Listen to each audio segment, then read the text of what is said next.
А сега е повторно време за гости. Нашата Слободанка веќе ја пречека и втората гостинка која ви ја најавив рано наутро. Станува збор за добитничка на признание за најчитан домашен автор во нашава земја. Господјата Милијана Павловска, писателка, добро утро и добре ни дојдовте. Добро утро и добро ве најдов. Честитки, јас многу се радувам што ќе имате навистина убав разговор, а воедно и ќе ги мотивирате сите наши гледачи кои што верувам дека ги има такви кои што читаат книги и ако одамна ништо не прочитале, верувам дека ќе успееме да ги мотивираме денеска празнично.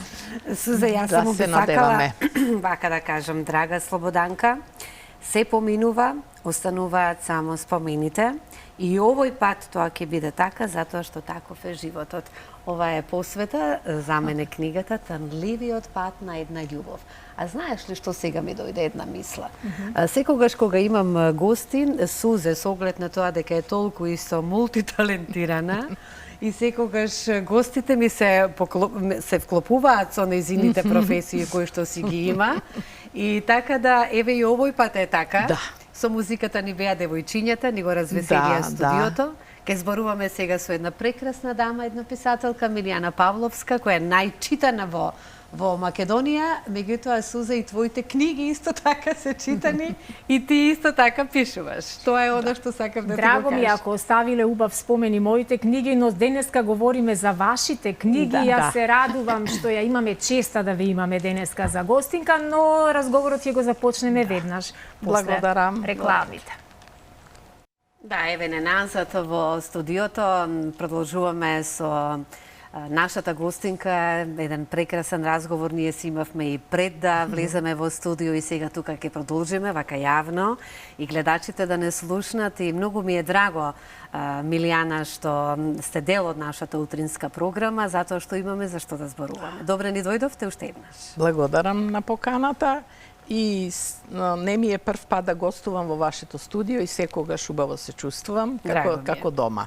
Така и треба, за да ни појде еве муабетот да кажам, затоа што со вас вие сте една прекрасна дама, жена домаќинка, се воедно, пензионер исто така. Би сакала еве малку поблиску гледачите да ве запознаат покрај она што вие го работите и покрај тоа што ве познаваат како автор и писател на колку имавме книги до сега? 17 книги, што не е мал број. И сега очекувам во март месец 18-та и последна. Ке зборуваме за книгите, јас би сакала и да ве запознаат малку публиску, пензионер сте. Нас обично во утринските часови повеќе не следат повозрасните и да кажеме еве целта, односно на утринската програма е секако дека и темите кои што ги имаме за пензионерите. Јас би сакала вие, еве да ми кажете како вас ви почнува денот како пензионер. Како пензионер? Па јас сум ранобудник. Затоа ќе јас велам на ранобудници. Не како пензионер, само туку од секогаш сум станувала рано. Така, она народна поговорка, кој рано рани, две среќи граби.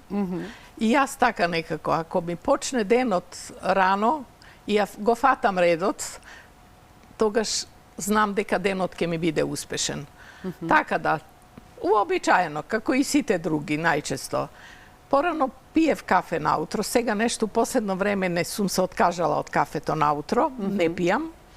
Одам прво на пазарување. Меѓу првите пазарувачи сум. Се враќам, подготвувам појадок, припремам ручек и она време од подготовка на ручекот до сервирање на истиот, посветувам време на работите што мене ме интересираат. Многу сум влюбен и голем во цвеќето. Одгледувам цвеќиња, имам сега љубичици, еден куп, оние зимски. Им зборувате ли на цвеќињата? Обавезно. Прво станување са бајле, јас сум покрај нив, да ги допрам, да ги погалам, да им кажам. И тие си бараат љубов, а не пак луѓето. Да им кажам некој збор. И тие како да ме слушаат, на вистина. Толку многу ги сакам, што мислам дека и тие мене ме сакаат. Ке ги полеам, ке ги напишам, се што треба околу нив. И така, еден. Потоа се исполнете денот. Исполнете денот целосно. Читам, повеќе сум на компјутерот колку на телевизија, тоа што ме интересира, следам. Ке го погледнете. Да. Гледам некои серии, интересираат сега малку серии со не овој тип на турски серии, веќе не ги гледам одамна. Има ли време за дружба со другарките, да кажам? Има време и за дружба и постојано ме покануваат и луѓе кои порано не ми биле пријателки, жени, од кога пишувам, од кога ги читаат моите книги, ми стана и блиски пријателки. Така да ќе се најдеме на кафе тука во кафичите околу Капитол, околу во Бисер. Ќе направиме еден убав муабет, една дружба од 1-2 сата и ќе се вратиме на своите обврски. Убаво е кога имаме позитивни луѓе околу нас. Да. Меѓутоа сега ајде ќе зборуваме за она зашто ова утро сме тука, па повторно можеби ќе се навратиме и на некои други теми. Танливиот пат на една љубов, Милијана Павловска, многу наслови на книги досега напишани. Јас многу сакам да знам како е тогаш тоа време за вас, како ви доаѓаат тие идеи, што е она што вие го имате во вашата глава, во вашите мисли, па се пренесува сега веќе не на лист хартија, во компјутер, но како и да, но ние си велиме еве на лист хартија. Сепак на крај ќе дојде на лист хартија, да? Еве, сакам да го слушнам токму тој момент како доаѓа до тоа. Па може и суза да се вклучи. Тоа може. Мощно и интересно. Сите мои книги воглавном, имам неколку кои што се вистински настани, слушнати и буквално пренесени во како содржина. Но и тоа треба да се пренесе со убава мисла, да допре до читателот. Доволно ми е да слушнам некоја убава вест, некоја убава мисла, некој настан и тоа да ми послужи како мото од каде што јас ќе почнам со приказна една убава. Со приказна. Еве ќе ви кажам еве сега прво ми текна на романот Крвта не е вода. Бев на нефрологија, на контрола. И седам во чекална, едно столче до мене празно, доаѓа една господја и се препознава со таа што седи од другата моја страна. И јас, бидејќи видов дека се познават, се потргнав и ја пуштив да седнат. Меѓутоа, го слушав нивниот муабет. Тие биле од иста населба порано, меѓутоа едната од нив се преселила во друга, после деца се жениле, мажиле, внуци, едно друго и се оддалечиле. Го слушав разговорот, што има ново во старо мало, како има. И овај кажува, знаеш ли, вика, дека таа и таа, јас, ми се чини Олга сум ја нарекла во книгата, вика, го признала вонбрачниот син на својот сопруг и му го поделила наследството со својот. Браво, и тоа е редкост. Ова беше зачудена од тоа. Па, токму е запишување. Вика, зар е можно тоа? Како е така, вика. Она го сакала, додека не знаела дека му е син на мажот, многу го сакала. И кога дошол ред да го признае, да се соочи со таа вистина, по смртта на мажот, она имотот го поделила на двајцата. Браво, и тоа така ме нешто трогна, таа хумана. Па и затрогнување во ова време во кое што живееме. Нишка. Сите сега се грабаат за наследството. Таа ситуација, бидејќи ретко тоа се случува. Дури ќе рече некој само во фантазијата. Ама еве јас го слушнав како вистинит момент. Но знаете зошто е тоа така? Затоа што сопругата многу имала љубов кон својот сопруг. И најверојатно поради затоа и што е негово го сака исто и таа. И не сака да го повреди на начин на кој што би го повредил. Тоа беше доволно. Мене ме прозваа, ми дојде времето, јас станав и заминав. Тие си остана и јас во главата веќе почна да се создава приказна. Мислам дека тоа е еден од, за мене, моите најубави романи. Така. Го едноставно многу го сакам. А баш би сакала тоа прашање да го поставам, но еве вие си одговоривте вие и сама покрај многуте кои што ги имате напишано. Јас тука сега би сакала да кажам и да ви честитам јавно за ова признание за кое што вие си го добивте, а тоа е за најчитан домашен автор во Македонија. Честитки и навистина морам да кажам дека ова е заслужено и во вистински раце. Меѓународен фестивал Јаков од камена река, Македонска каменица, доделува признание на издавачката куќа Култура, издавач на романите на најчитаниот писател во 2023 година, Милијана Павловска. Еве го признанието во моите раце. Како е Верувајте ми чувството? дека се радувам и за култура колку што се радувам за мене. Верувам дека е така. Со нив имам прекрасна соработка, која од 2014 трае. Првиот роман, мислам, сум издала кај нив и последниот. Така да навистина ретки се, не знам сега, еве и Сузе е тука, има искуство со издавачи и така натаму, меѓутоа ние сме како едно семејство. Јас толку ги чувствувам блиски и они мене. Си имате разбирање. Разбирање, ако имам некоја желба, нешто ми почитуваат, така, а ја не сум многу захтевна. Така да мене е лесно човек да ме задоволи. Ме интересира на каков начин дозна Еве и како дојдовме до тоа дека сме најчитан писател. Интересно беше мене што ми го раскажавте, па би сакала Еве и на гледачите истото да им го пренесем. Да, беше мощно и интересно. Така некаде беше пладне, ми се чини 1 декември, ми звони телефон, се јавува женски глас и ми вика, дали Милијана Павловска на телефон, да, повелете.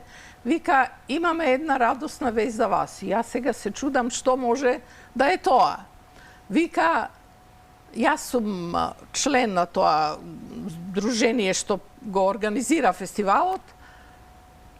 Се викам Христина Деолска и вика, сум работела на собирање на тие податоци од библиотеките во Македонија и вие сте прогласени за апсолутен победник на фестивалот. Значи, во сите библиотеки вие сте најчитан писател. И јас останав буквално без зборови. Навистина, Но како се чувствував? Такво признание добив и пред 7 години од библиотеката Браќа Миладиновци во Скопје, кога бев исто така прогласена за апсолутен победник од сите 24 клонови на библиотеката Браќа Миладиновци, јас бев прогласена за апсолутен победник. И тогаш убава една презентација, имавме едно представување.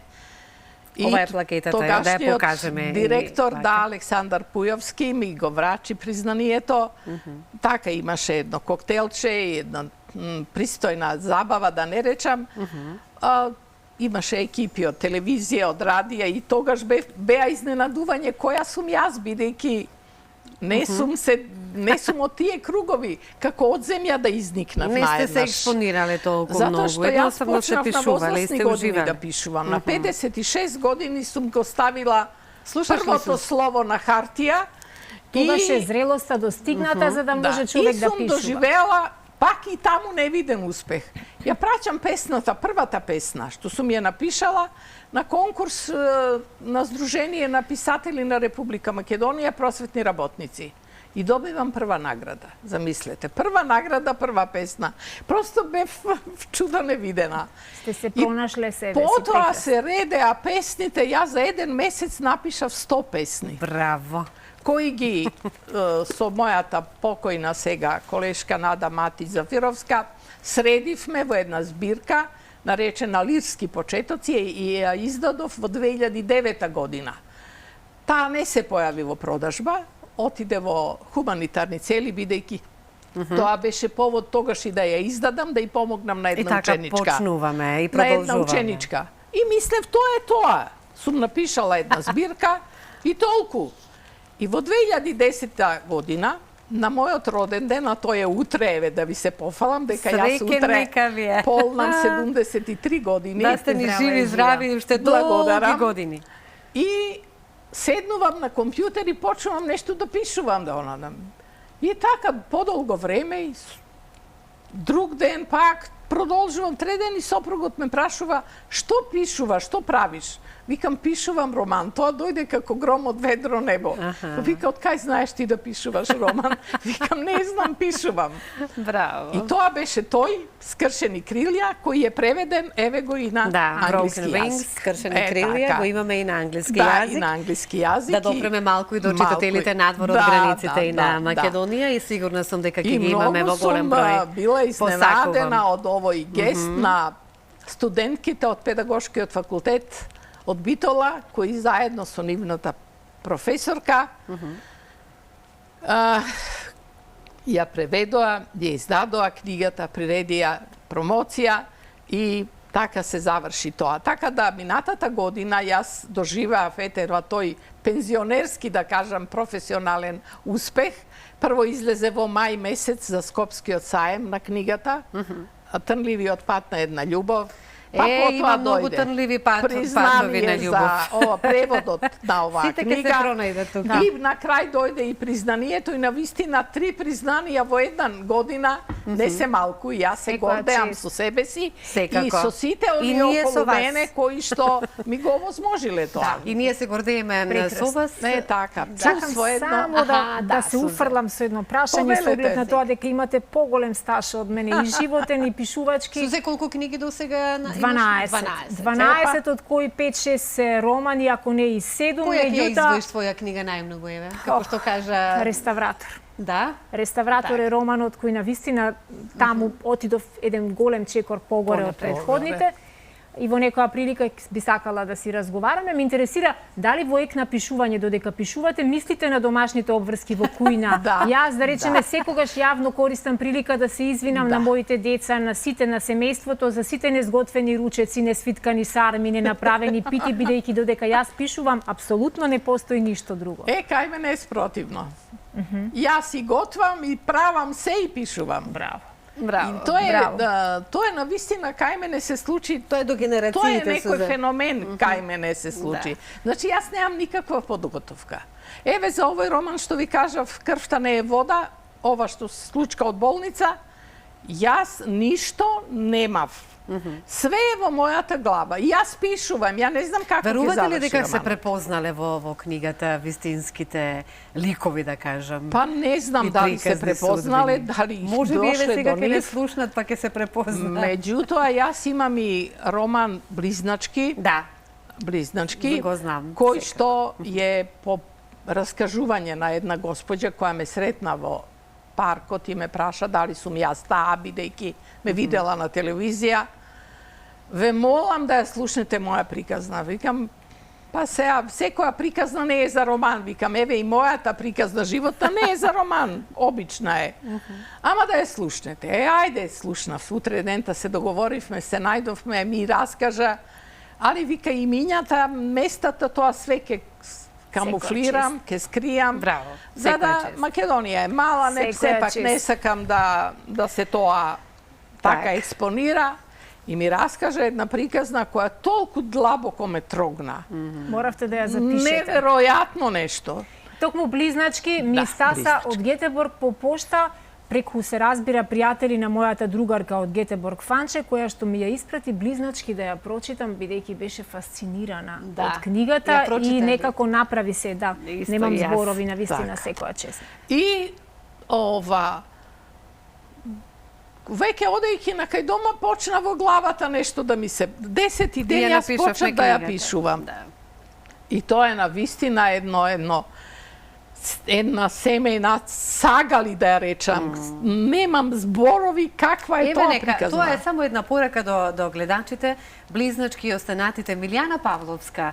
Нека побараат, се разбира, книгите се достапни, нека читаат и нека уживаат во вашето пишано, затоа што допира до сите е многу едноставно, да кажам, впечатливо многу, меѓутоа на начин на кој што сите ние сакаме да се читаме и да си го имаме во себе, да си го носиме како приказна една убава. Тука, за жал, морам да кажам дека ни е крајот на разговорот, меѓутоа многу ми беше драго што бевте дел од утринската програма и само да кажеме, вие исто така како пензионер, професијата, вие професор бевте во Гимназијата Никола Карев, цел работен век, 37 години, до 2000-та година бев професор, а од 2000-та по филозофија. А од 2000-та до пензионирањето 2013 година, на 1 февруар се пензионирав 2013 година, веќе полнам сега на први 11 години. Среќен ви роден ден утре, да сте ни живи, здрави и се гледаме повторно. Денеска немаше ништо отворено, односно и вчера, за да донесев нешто да ве почастам. Доволно ни е вашето присуство. Верувајте дека ни е доволно вашето присуство. Така, мило ми е што и јас со вас поминав убаво време и што еве искористив и прилика со Сузана да размениме неколку мисли, која јас исто така многу ја ценам. Нејзината таа хуманост, таа желба да помогне, да се најде, особено оној со случка со медарката. Да. Таа приказна на вистина многу тогаш ме трогна и дури напишав еден поголем пост на Facebook. Да. Како тоа ние не се грижиме за луѓе кои што стварно не представи во светот, филм се направи за неа, награди донесе, остана да живее така. За колку што можеше во нејзина моќ тори се. И секогаш ќе правам онолку колку што можам, се разбира. Ви благодарам. Целта е да поттикнеме сите по нешто да правиме, не само за еден човек, туку за сите на кои им е потребна подадена рака. Ви благодарам многу и честитки е вака во очи роденденот. Благодарам.